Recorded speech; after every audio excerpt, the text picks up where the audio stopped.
She probably just comes here for the free coffee. Could this quiet woman hold a secret? That's what one of the young vets muttered as the woman in the gray sweater sat quietly in the corner of the VA cafeteria. They didn't know her name. They didn't know her story. But minutes later, when a retired general passed by and caught a glimpse of her arm, he stopped cold, stood at attention, and saluted. Because that wasn't just a faded tattoo. It was the mark of a forgotten unit that never made it home, and she was the only one who did. Before we dive in, where are you listening from right now? Drop it in the comments. Welcome to Graceful Valor Stories, where tales of compassion and kindness are told. Let's uncover what really happened. It was just another Friday morning at the VA Medical Center in Springfield, Missouri. The kind of day where the parking lot fills up before the sun fully rises. Inside, the building buzzed with the low hum of conversation, the occasional beep from medical monitors, and the steady rhythm of nurses calling numbers. It was blood drive day, the one that came around every 3 months like clockwork. Old veterans shuffled in with their canes and ball caps. Some came with friends, others alone. They filled the small waiting room with stories from Iraq, Afghanistan, and sometimes even Panama or Desert Storm. They talked about bad chow, good brothers, and units that didn't exist on paper, but no one talked to the woman in the gray sweater. She had entered quietly through the south entrance, holding nothing but a small canvas bag and an old laminated VA ID card. Her name was Carolyn Burke, age 67. Her gray sweater was faded and fraying at the wrist. The navy blue baseball cap on her head had no logo, just wear. She wore well-worn walking shoes, the kind with soles half gone, and laces tied in knots. She didn't speak unless someone spoke to her first, and that rarely happened. She took a number from the front desk and sat down in the farthest chair from the others. A few minutes later, 3 younger veterans walked in behind her, laughing about something that happened in Kandahar. They were in their mid-30s, still fit, still carrying themselves like men on patrol. One wore a shirt that read, "OEF Vet, we were there." As they passed Carolyn, one of them tilted his head toward her. "Looks like someone's mom wandered into the wrong building," he muttered. The others chuckled. "Nah," another said. "She's probably just here for the free donut and coffee. VA lets anyone in these days. Think she ever deployed?" The third one asked, smirking. "Not with those shoes." Carolyn didn't react. She never did. She sat with her hands folded, her eyes on the tile floor. The nurse behind the registration window called, "Next." Carolyn stood up, handed over her ID, and smiled politely. The young woman behind the desk didn't smile back. She scanned the ID, glanced up briefly, then turned to type something. "Ma'am," the nurse said flat, "you're not in the system for today's scheduled appointments. Are you walk-in?" Carolyn nodded. The nurse sighed, clearly impatient. "Okay, have a seat. You'll be called when there's an opening. Might take a while." Carolyn didn't complain. She thanked her and returned to her chair. As she passed by the security desk, one of the guards looked up. "Ma'am," he said, pointing toward another hallway. "Women's clinic is down that corridor." She paused just a moment, then nodded politely again. "I'm here for the blood drive." He blinked, surprised. "Oh, right, sorry." She moved on without another word. No one noticed the quiet routine. No one knew she'd been showing up every 3 months for nearly 2 decades. She had never missed a rotation, not one. She kept her own calendar. She didn't wait for reminders. She didn't ask for acknowledgement. And no one ever gave her any. The clock ticked past 9. The room filled up.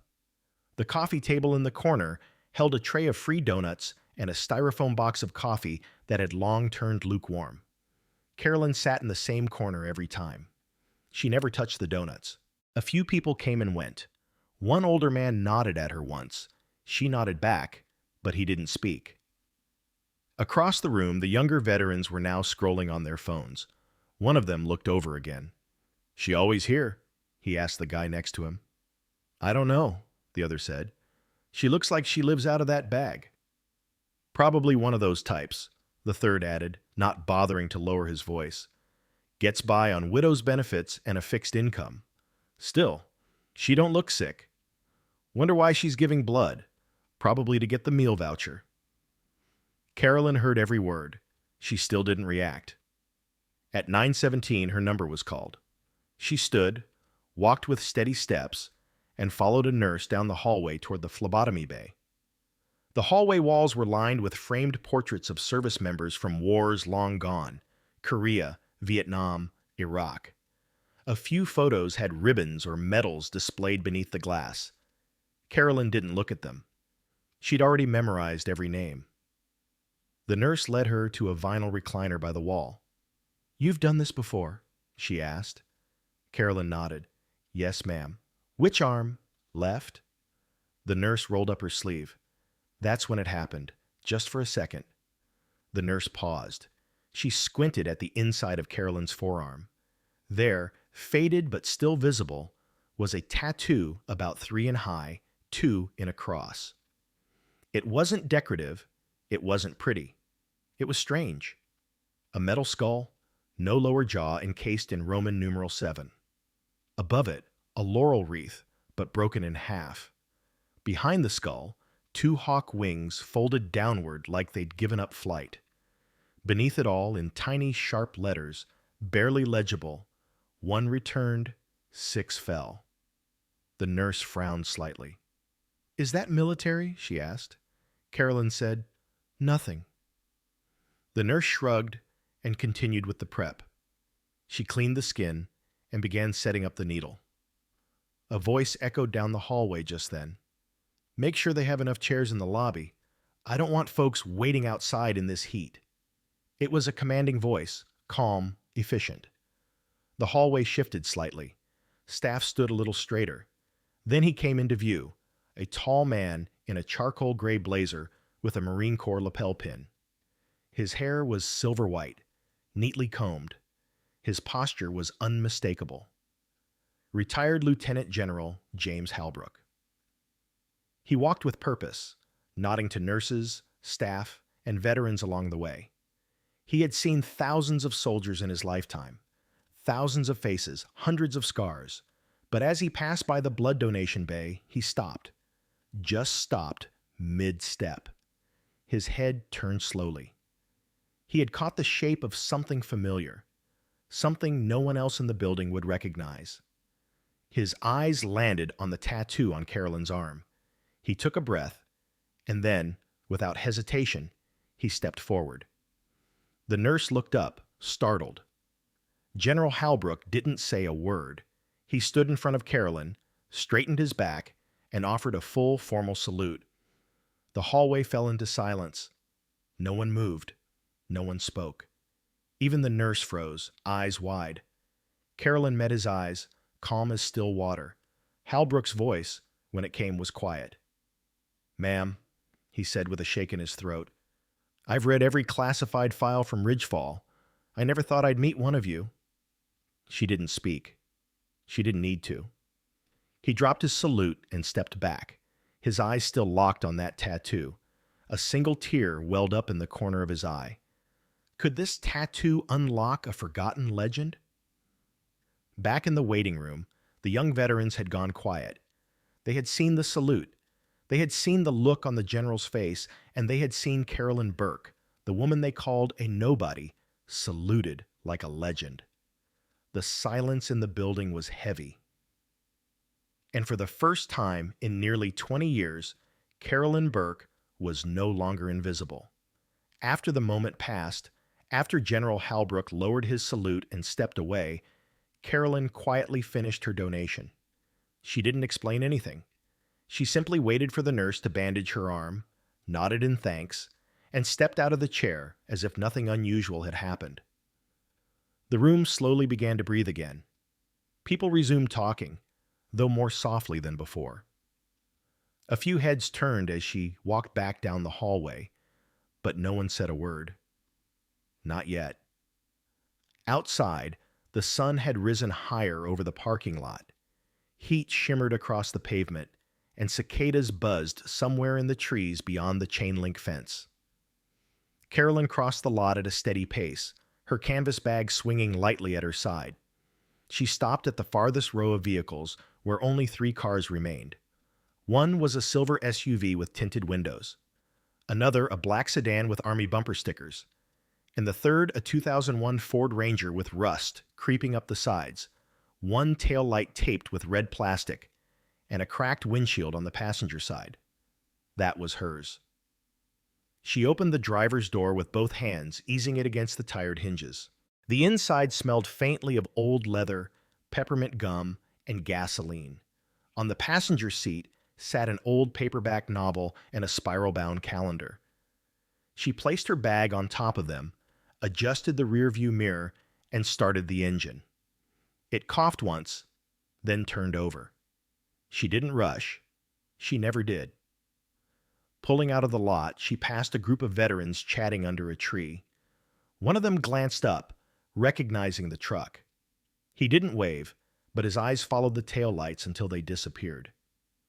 Back inside the VA center, the younger vets from earlier stood near the vending machines, still visibly shaken. "Did you see that?" one asked. The general saluted her, full posture. "I thought he only did that at funerals," the second said. The third man took a slow sip of his Gatorade. "That tattoo, that wasn't just some ink. Think she was special ops?" No one answered, because now no one was sure of anything. Later that day, in the quiet of her one-bedroom rental west of town, Carolyn sat at her kitchen table. The room was small and worn, but clean. The wallpaper peeled in the corners, and the fridge hummed loudly, the kind of white noise you get used to after a while. She took out her calendar and opened it to the current week.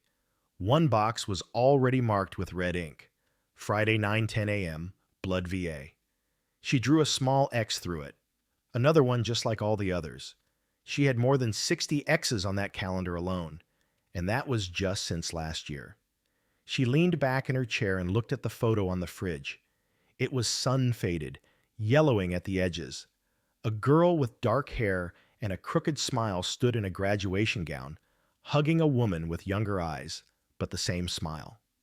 Her daughter, gone since 2005, killed by a drunk driver 2 weeks after finishing her EMT certification. They said she died instantly. Carolyn had held on to that detail for years. That same summer, Carolyn had given blood for the first time in over a decade. She didn't stop after that. Every 3 months without fail. She never talked about it. Not to neighbors, not to the local VFW, not even to the social worker who checked in once a year. But the calendar never lied, and that scar on her arm, the one made with ink and fire, reminded her why. Back at the VA cafeteria, word had already begun to spread, not from Carolyn herself, she was long gone by then, but from the nurse, the receptionist, the security guard. "Did you see him salute her? She had some kind of tattoo, weird-looking skull with wings. I heard she used to be in some unit that doesn't even exist anymore." She never said a word, just walked out like it was nothing. The younger veterans who'd mocked her earlier now sat in uneasy silence. Their jokes hung stale in the air. "She sat right there," one of them said, pointing to the chair in the corner. "She heard us," the second added. "I think we owe her more than just an apology," the third muttered. They didn't know what else to do, so they sat there drinking coffee that had gone cold.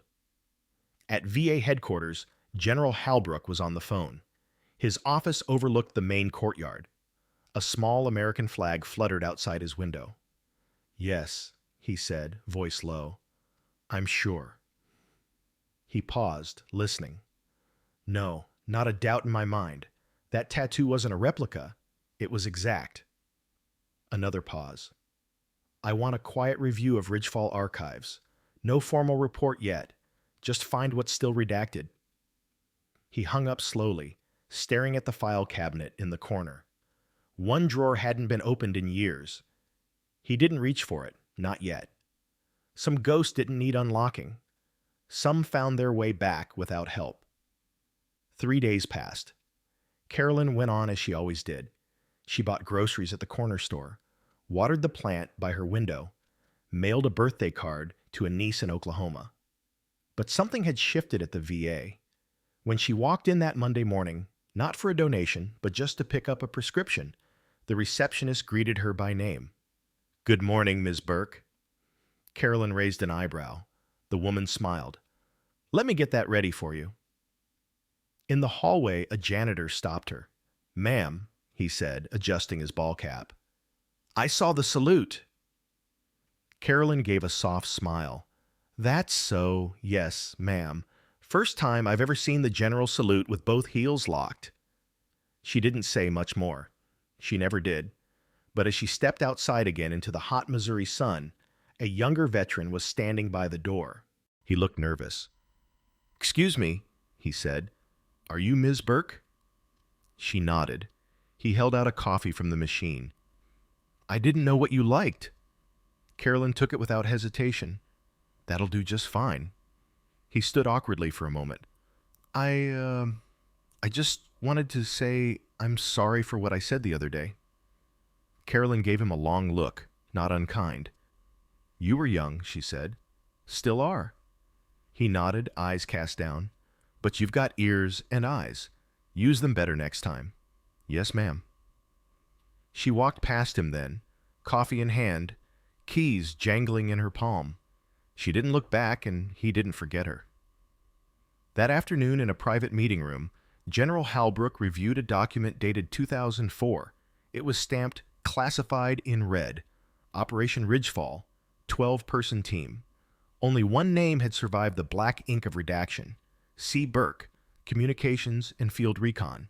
Status, presumed KIA. He leaned back in his chair and exhaled. Then he picked up his pen. Under status, he crossed out KIA and wrote, "Active, living, still serving in her own way." The old Ford Ranger sat in the same spot at the far end of the parking lot. The next week, sunlight reflected off the cracked windshield, and behind the wheel, the woman in the gray sweater watched the front doors of the VA Center open. She didn't speak. She didn't smile. But the next chapter of this story had already begun, and not a single person would mistake her again. The room smelled faintly of antiseptic and coffee. Fluorescent lights buzzed above the vinyl recliners. Everything felt routine, like any other Friday morning at the VA.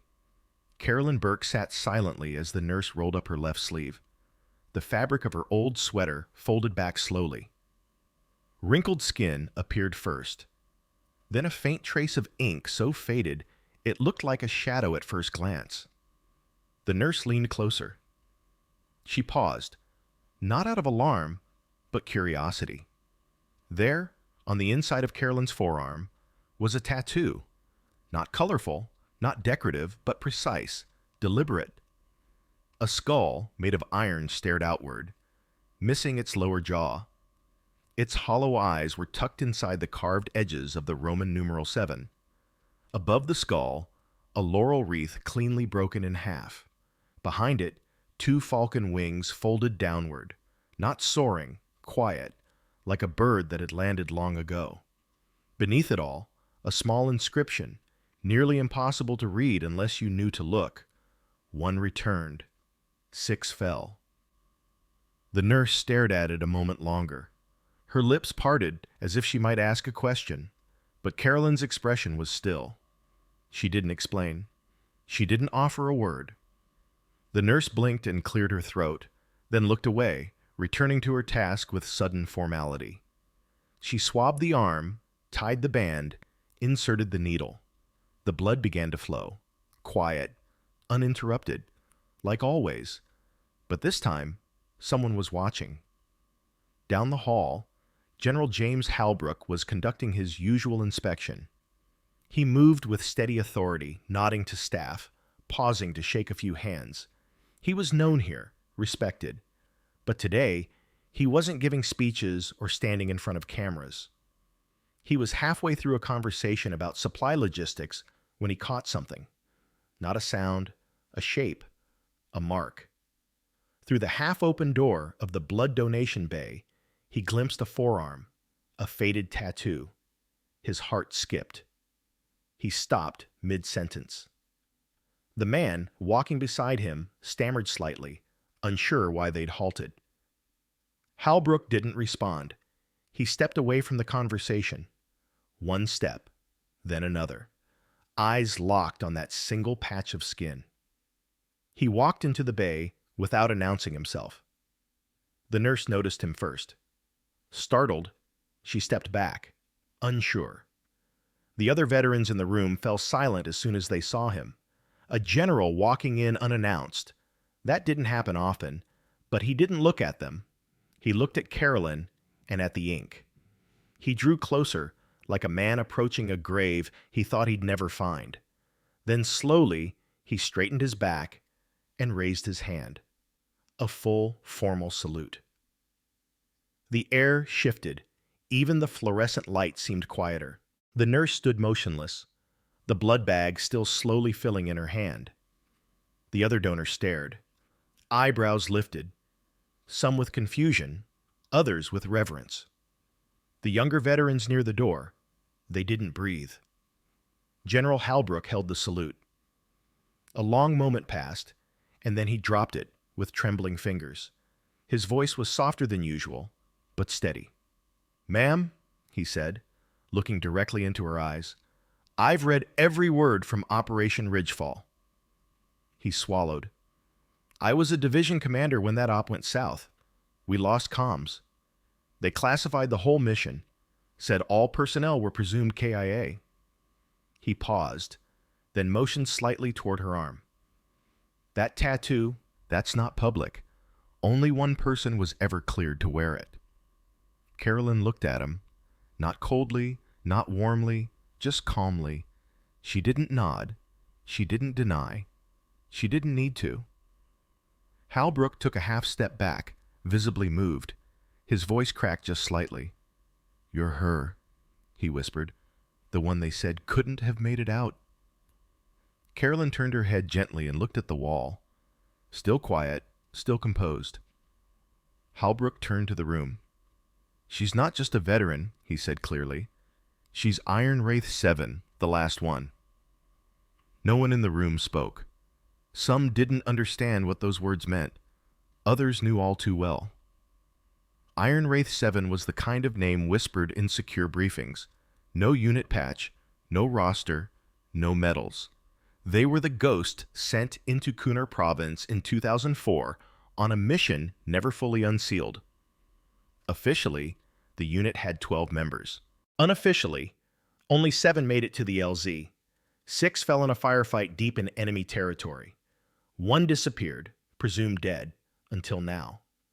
The nurse stepped away slowly, suddenly realizing the magnitude of the moment she'd witnessed. Carolyn glanced down at the blood bag beside her. It was half full. She adjusted her sleeve back down, covering the tattoo. Halbrook stayed where he was, watching her. "I don't know why you've stayed quiet all these years," he said gently, "but I'm glad I saw it, because someone needed to remember." Carolyn finally spoke. Only 4 words. "It wasn't about me." Halbrook smiled faintly and nodded. "No, ma'am," he replied. "It never is for your kind." Outside the bay, a staff member stood frozen near the vending machine. She'd heard every word, and by the end, her hands were trembling. One of the younger veterans, the one who had mocked Carolyn just days ago, watched the scene from a distance. His face was pale.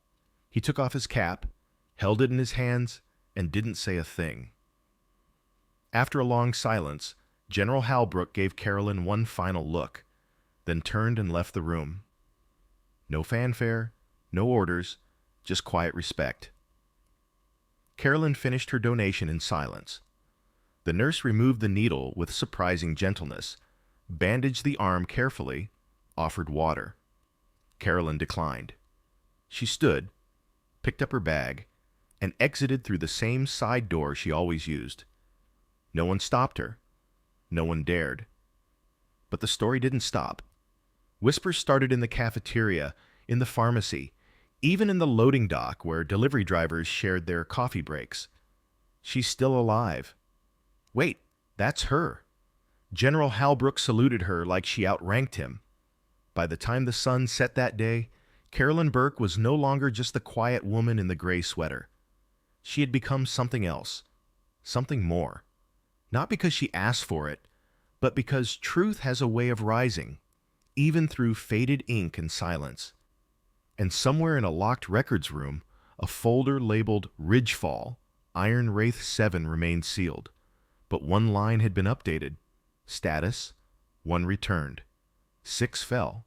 And below that, a handwritten note in blue ink. Saluted by Lieutenant General Halbrook. Witnessed, verified, confirmed. By Monday morning, the story had already traveled. No press release, no official memo. But in the veteran community, word moved faster than headlines ever could. Someone had taken a photo discreetly from across the room. General Halbrook standing tall in front of a gray-haired woman, his hand raised in salute, her sleeve rolled just high enough to see the edge of a worn tattoo. It hit the online vet forums by noon. Anyone know who this woman is? General Halbrook doesn't salute just anyone. Something's up. That ink looks familiar. Within 48 hours, retired service members from across the state chimed in. Some dug up old references to Operation Ridgefall. Others remembered whispers of a unit with no insignia, a team that went in deep and never came back. A few even remembered the name Iron Wraith 7, but most had assumed it was just that. A name. No proof, no names, no survivors, until now. Inside the VA Medical Center, the atmosphere shifted. Not immediately, but steadily, like something ancient had just been unearthed, and people didn't know whether to bow or salute. Staff began referring to the lady in the gray sweater with a bit more care. A request was made to the regional director, quietly, respectfully, without fanfare, no television crews, no speeches, just a simple gesture of acknowledgement.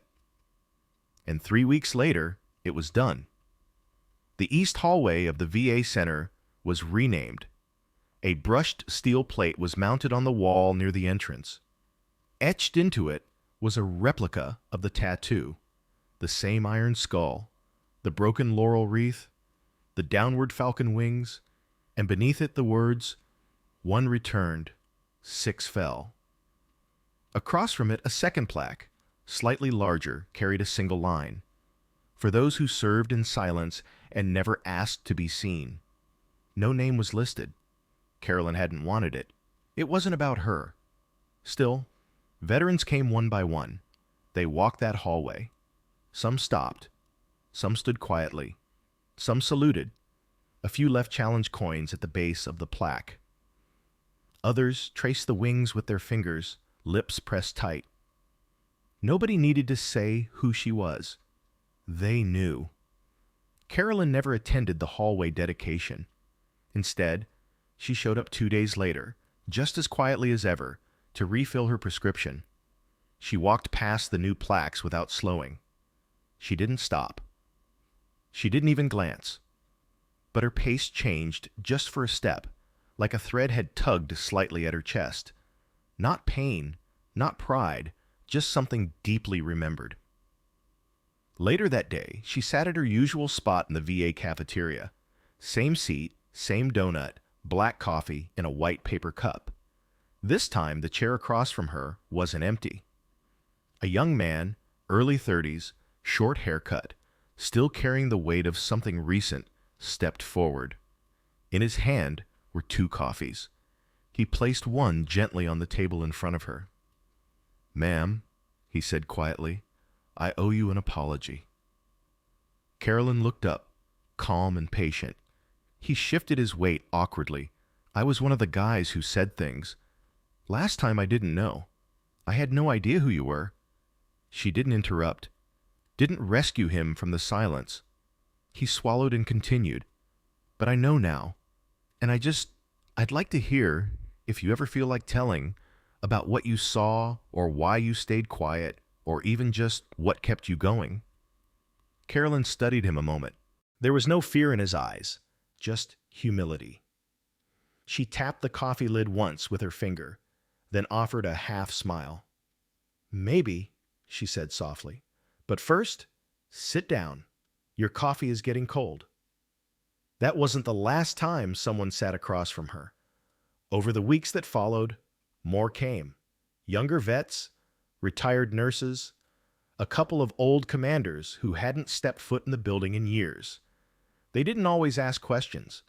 Sometimes they just shared their own stories of loss, of moments they couldn't forget, of people they never got to thank. Carolyn didn't always speak much, but she listened. And somehow, that was enough. One morning in October, General Halbrook arrived at the VA earlier than usual. He walked the Burke hallway in silence, stopped at the plaque, and placed something beneath it. An old, tarnished coin from a Special Operations Command. He looked at the inscription one more time, then whispered, "We remember, ma'am."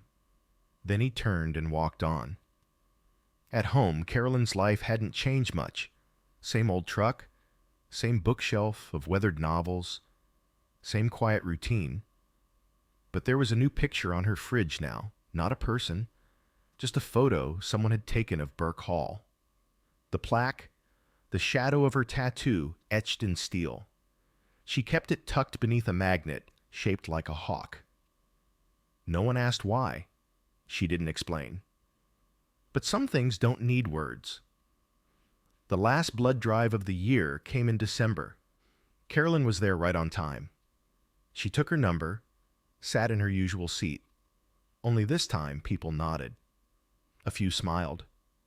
One nurse asked if she wanted a blanket. And when her number was called, she walked to the donation bay with the quiet grace of someone who had never needed recognition, but had earned it anyway. There's a kind of power in doing the right thing without needing applause, in showing up again and again, even when no one's watching, especially then. Carolyn Burke was never on the news. No medal ceremony, no headlines. But in a hallway in Springfield, Missouri, her silence was carved into steel. And every time someone passed by, they read the words she lived by. For those who served in silence and never asked to be seen. Subscribe to Graceful Valor Stories, where quiet strength is celebrated and every hero story finds a voice.